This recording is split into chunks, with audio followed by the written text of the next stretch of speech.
Welcome to Sustainability Spotlight. Today, I am thrilled to host someone who has dedicated his career to driving sustainability through life cycle thinking. Philip Strothmann is the co founder and managing director at the Forum for Sustainability Through Life Cycle Innovation, or FSLCI. With years of expertise in environmental management and consulting, Philip has a deep passion for life cycle assessment that fuels his work and leadership in this dynamic field. Welcome to the podcast, Philippe, and it's a pleasure to have you here. Thanks so much for having me. All right. So, without wasting any time, let's just dive right in because I am really excited to know more about your work in FSLCI as well. So, FSLCI Philippe is known for fostering an incredible community of professionals working in the LCA field. What's the one true mission behind this initiative, and what fuels your passion for building out this network? Sure.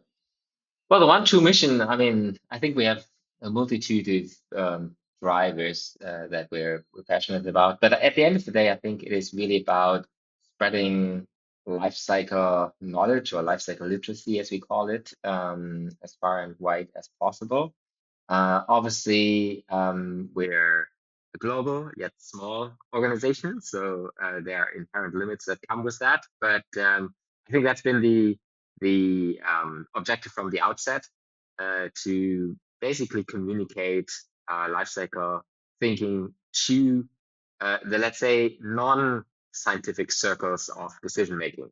I used to work for an environment, and that's how I basically got into this community, the lifecycle community, and we realized that there's a lot of fantastic knowledge in the community, but what was missing a little bit was sort of this communication effort towards the outside, and trying to mainstream lifecycle thinking a little bit more, and that's where the root idea for creating the FSLCI came from, and that's, I think, still part of our main mission, spreading life cycle thinking. I think by now, the general mega trend of sustainability has carried LCA knowledge a little bit with it.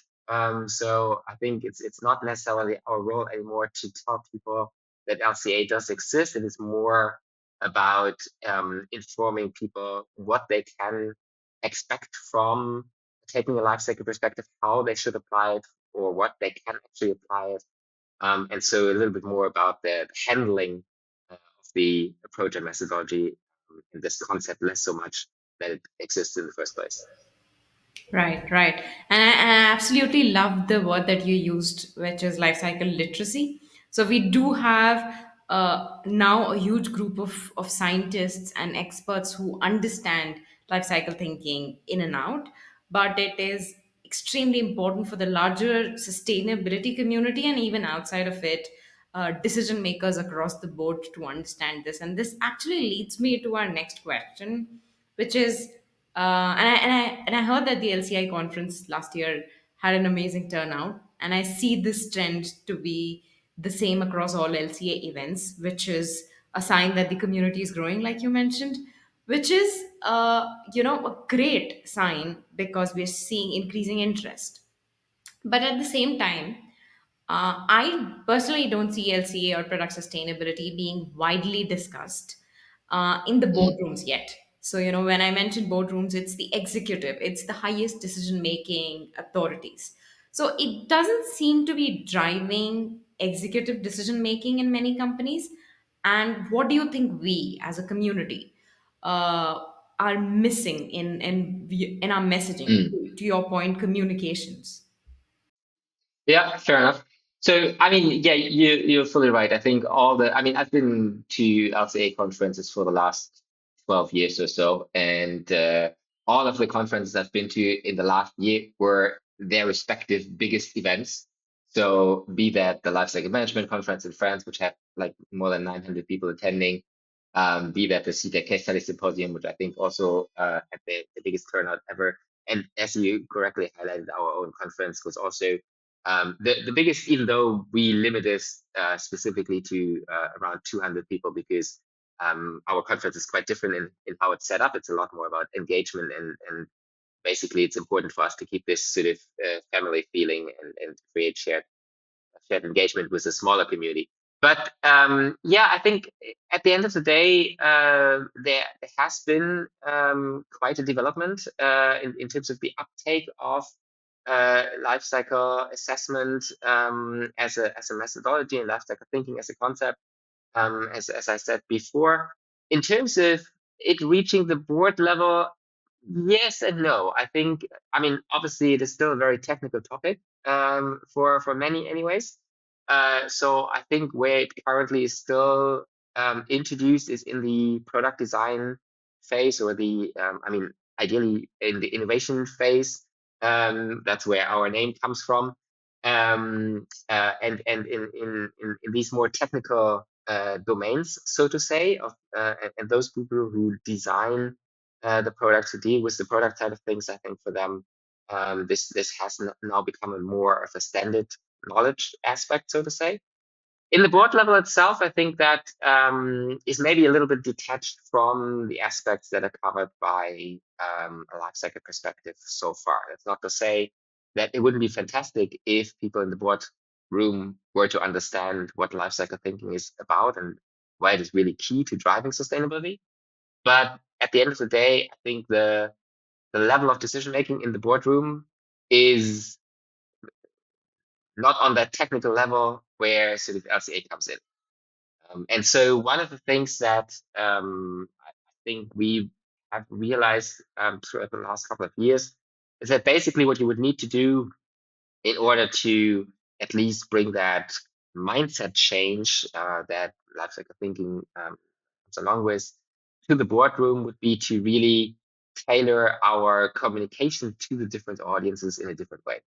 Think when we talk about LCA, there is a very different way in terms of communication to someone that has an engineering background, or to someone that has an MBA or political or social science, or even economics background. So I think it really depends on with whom you engage, and then obviously, so if you have different um, managerial levels where it is also not that relevant for the boardroom to understand sort of the nitty gritty details of how an LCA is done, what the functional unit is, and which scopes are covered, and these kind of things. I think this is something that needs to be handled by those who are actually sort of taking care of product development. But at the same time, obviously, having that understanding of how to basically assess and then act on sustainability insights, I think that is something that would be beneficial if that also were to be incorporated more in the board room level, as you say. But I think it's on a more of a meta level, so to say, so more on the conceptual side of things. So there's an understanding as to what the guys that actually work on incorporating these things down the ladder actually do. Yeah, yeah. So I believe that there has to be an interpretation of results at that level. You don't really need to understand the nitty gritties of Yeah. how an LCA was done, but an interpretation, so to say, so that the thinking which is going into the nitty gritties, be it be it product design. Yeah, absolutely. Yeah, yeah. And I think, I mean, you're fully right. In this case, I think this is also maybe a task for the lifecycle professionals to not just do the assessment and saying, great, I'm done with it. I got my numbers perfect. On to the next one. I think where we need to, if the objective is to have these sort of discussions on a higher level, then this communication piece needs to be taken care of as well. And so I think it's conducting a study is more than just conducting the study. It is also about trying to maybe, I don't want to say dumb it down, but simplify the messaging in a way that it is digestible also for the non-experts. And I think that's where sometimes I think we as a community we get lost in the details of the studies and the the methodological challenges that come with it. But in order to effect change, I think sort of a tailored communication towards those who take the decisions but are not the experts is definitely needed. Right, right. In our defense, Philippe, we do get lost because that's where our love for numbers, and that is why we entered into the field, which is why we get lost in that. But being devil's advocate as well at the same time, I do believe that for us to be able to do more of this work, to be able to expand our horizon. Let's say if you're working in a corporate, it will only happen when you're able to explain your work to the decision makers, so that you are given more room to develop and do more of the work that you love. So Yeah, uh, for so, sure. so it's both ways. And so, you talk to a lot of stakeholders, like you mentioned, in a conversation up until now. So you talk with professionals, you talk with decision makers, you talk with policy makers. So from gathering from all of this broad perspective, what are some of the exciting trends that you see today emerging in the life cycle community and the in the broader sustainable industry? Something which is exciting you for the year 2025. Yeah, fair enough. So, I mean, obviously there are the, let's say the obvious ones, which is the introduction of AI and other technologies also into our field. And we just recently had we do these sort of virtual roundtables for our members, where basically people come together around a specific topic, and I usually run sort of on a quarterly basis a survey among our members, which are the topics that they want to engage on, and that's always one this question of sort of what is AI going to do, what are the limitations, but also what are the opportunities, and it's quite an interesting conversation to have. But that's sort of more on the sort of, let's say, the implementation side of things. I think when I look more into methodological advances, then LCA as a tool is absolutely fantastic. I think it still has a number of shortcomings that need to be addressed or are being addressed. One obviously is sort of the inclusion, for example, for marine litter impacts.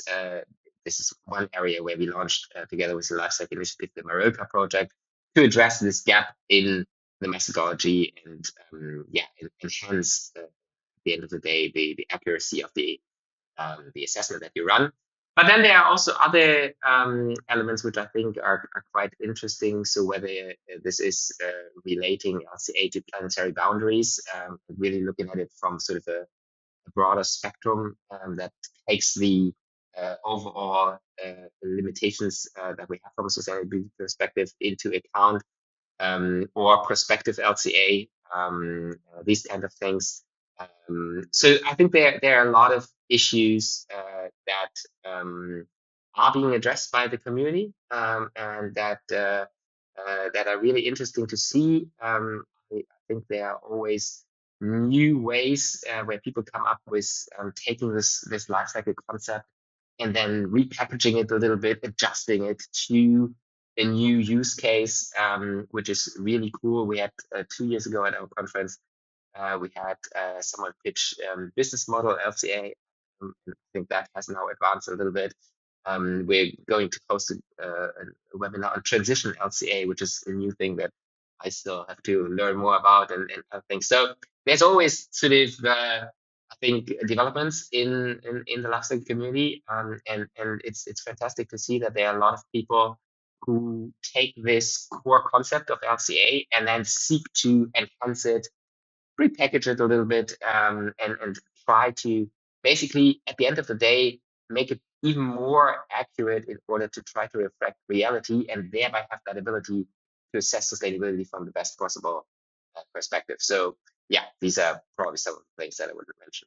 Right. I 100% agree here that the community is working towards taking the basic principles and being able to apply it on how the world is evolving. Be it like business model LCAs, be it prospective LCAs. So when the science started, when the community or when the practice of LCA started, maybe at that point it was not important. But what is beautiful to see in the community today, that it is evolving as the world is evolving, and that's what I believe is what is also one of the reasons why this community is still continues to grow and increase, and we are able to garner more traction and interest even from the business and decision making side of things. And Yeah, absolutely. Maybe just another thing to add here to highlight that point. I mean, at the end of the day, I think if we talk about LCA, we, or at least I, always have this sort of environmental focus in the background of my mind. But at the end of the day, LCA has also advanced to include now the social dimension with social LCA and life cycle sustainability assessment, which tries to bring all the different dimensions together. And we've just recently seen new ISO standards come out to codify this as well. So I think LCA, from where it started, really with this environmental focus, has now really grown to cover a much wider scope. And that's fantastic to see. right, right. And and Philippe, you did mention AI very, very briefly. And for all of us who've been following AI news frantically, something new is coming up every day with Nvidia CEO mentioning that we would be seeing the IT departments looking at AI agents as HR of AI agents. So we are at that level where we're talking about AI coming into the workforce in 2025. So do you think it will become AI as a technology will become as transformative as what we are hearing in other fields? Is how it is doing everywhere else. So do you think AI will Yeah. take that shape in LCES as well? So I think, I mean, at the end of the day, AI has huge potential. But I think with the adoption of AI, there are also inherently a number of challenges associated with it. And LCA as a science, if you will, so is a little bit, even though it is quantitative, it also has a qualitative aspect to it because you know as well as I do, if you do an analysis or if I do an analysis and we look at the same subject matter, we might arrive at slightly different results simply because we're setting the scope maybe a little bit different, or I mean, yeah, you name it. There's a lot of variation that you can basically incorporate into your analysis, which doesn't make it wrong. It's just that you have to then basically be clear in your communication how you assessed it and what the respective framework was. And so I think that makes it a little bit more challenging for the adoption of AI in the sense of carrying out an analysis, because it is not as straightforward as just crunching numbers. There are a lot of other considerations that need to come into play when conducting a life cycle assessment. And so then it really becomes about a level of granularity and specificity in terms of what you want to achieve. If you want to run basically a hotspot analysis and try in your product portfolio to identify products that most likely have an issue, I think then the adoption of AI would certainly be quite beneficial, helping us deal with the issue of scale. I think a couple of years back, Eric Meras, who's the managing director of Pre, at a keynote at the LTM conference in Poznan, he said, well, look at us as a community and now look at how many products are out there in the world. We will never, ever be able to cover this enormous amount of products which are out there with our analysis, which is run on a basically one-on-one basis in terms of personal capacity. So that's definitely a question that cannot be addressed by us as a community. And this issue of scale, I think, on a level that it is not as scientifically accurate as it maybe is when someone does it from an academic background. I think there you can do it. It's always a question of what you then do with it as a next step. So if your AI carries out this sort of, let's say, more general assessment, and then you go in and use that and conduct sort of a full scale LCA again, and you basically try to apply these results as a way to inform your narrowing of where you need to run a deeper analysis. I think there can be beneficial. I don't think you can. I don't think we will see in the next coming years, anyways, the adoption of AI in LCA to just LCAs that can then be published and basically compete with LCAs that have been carried out by humans. That I don't see. I think there are aspects, be that data collection or these kinds of things, where the AI can be helpful.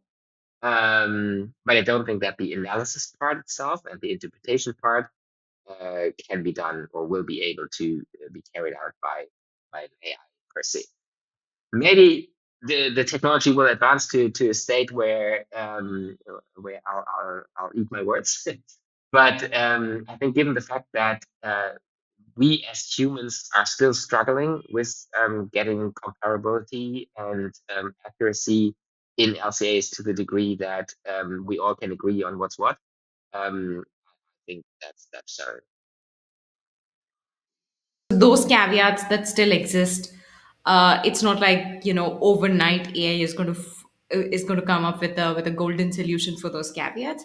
yeah, exactly, yeah, So we probably will have to divide the whole LCA process in areas where no human creativity is being used, and those tasks can probably be replaced by AI, which will give, yeah, going back to the keynote 2 years back, is that which will give enough leverage to the small but growing community, to do more work, so that we can scale up our potential. And the little, we still have a resource constraint in the number of people who can do LCAs.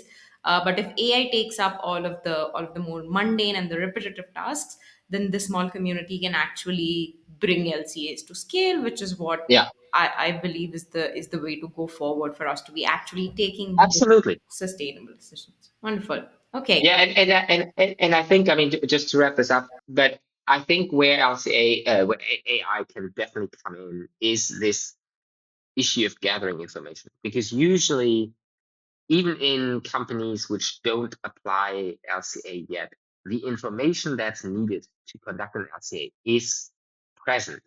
It's just a matter of where the information is, and that is often quite disconnected. And so, what I think is an area where AI could come in is to tap into these different systems that are already existing, and then basically provide that information in a streamlined way for the LCA to be carried out. So, I think there is an immediate benefit of running an AI model to make this happen. I 100% agree. I 100% agree on that. That data collection is one big problem, which I believe, LCAs and extends to the larger sustainability or ESG community as well, is that if that is solved for, a lot of our human creativity and ingenuity can go into really interpreting and making those analysis better and actionable.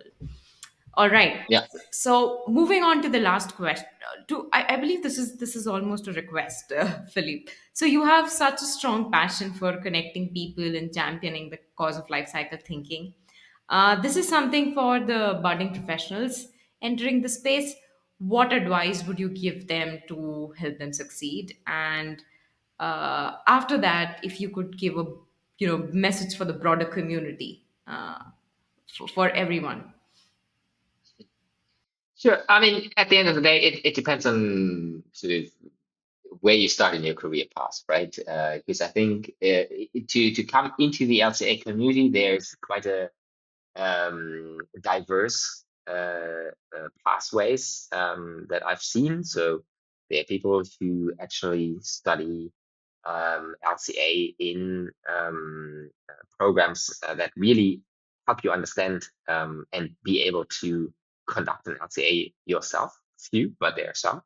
Um, in the vast majority of cases, I think probably people with an engineering degree or architectural or these kinds of things, they might have a module or a short course on sort of what LCA is, and then they have a basic knowledge, but they wouldn't be able to carry out LCA. And then there are others who have not had exposure to life cycle knowledge as part of their studies, but have basically been involved in LCA projects in one way or another and self-taught themselves that, or basically acquired the knowledge in different ways, or be trained by, for example, the various consultancies that we do have, who now I think have resorted to training people on the job simply because they were struggling to find people that already this knowledge that they could hire with. So I think it really depends on sort of the path that you've taken,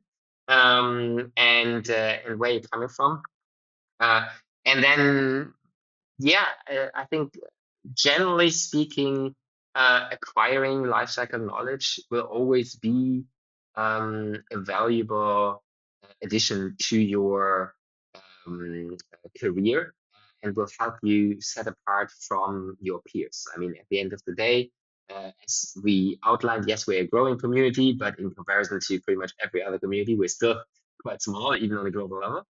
And so I think acquiring that knowledge in itself is already setting you apart from your peers. And then it is more a question of how do you apply that knowledge and where do you enter into the lifestyle community. And I think at the end of the day, it's if you are interested in working in sustainability and using this kind of skill set, um, because we're such a small community, a lot works through networking. A lot works through building relationships, and that's where sort of an organization such as ours comes in, where we basically facilitate the engagement between our members. We have a little bit of a program where people can have mentors if they like, or mentees, etc. So building these professional relationships with people at different career stages, I think, is quite helpful. And you have different, I mean, this can be our community, but there are also LinkedIn groups or other groups where you can basically build these connections, which then will help you later on in your career path to yeah, find interesting positions that resonate with with this career path in specific. So yeah. So and what was the other part that I should address? Yes. Any message or that you have for the broader community? So this was to people who were entering, and a message for the broader community as well. For the broader community. I think it comes a little bit back to so okay, I'll take a step back because I have to frame this. So even though we've talked about LCA and obviously my involvement in the LCA community, I have this unique uh, position in a way that I've never done an LCA myself.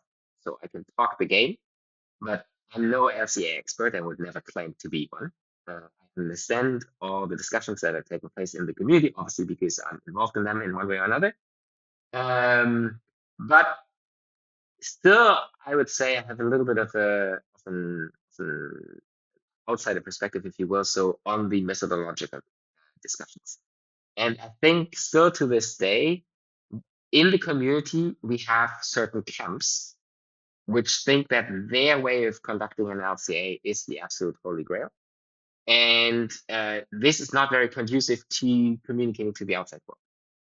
Because if we are not aligned in terms of what the overall messaging should be, then I think it's challenging to, uh, yeah, have other people embrace the knowledge that we have and the value that we bring.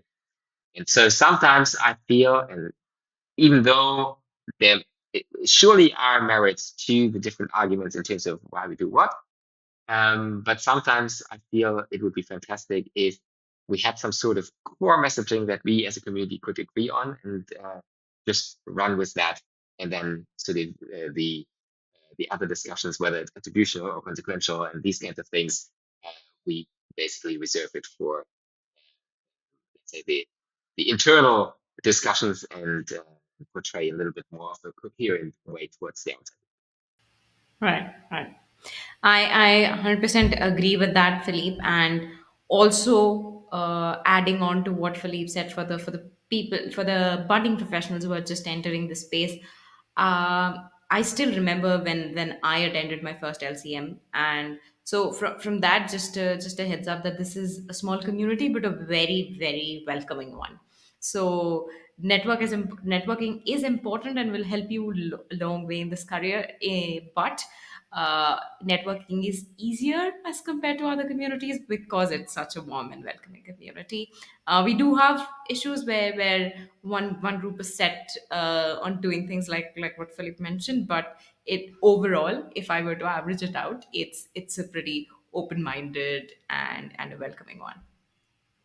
Absolutely. No, that's for sure. And I mean, that's what why I do what I do, because I love working with the folks in the community who are really passionate about driving sustainability, and really affecting positive change. And that's at the end of the day why we're here. Great. Philippe, it's been inspiring to hear about your mission at FSLCI and the work you're doing to elevate the community, the LCA community. Your dedication, honestly, I am truly inspired by it, and it's shaping the future of of sustainability of LCAs. And I know our listeners will walk away with a lot of valuable insights today. And to our audience, thank you so much for tuning in.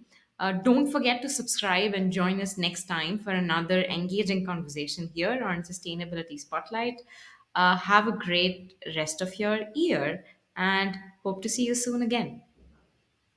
Perfect. Thanks so much for having me.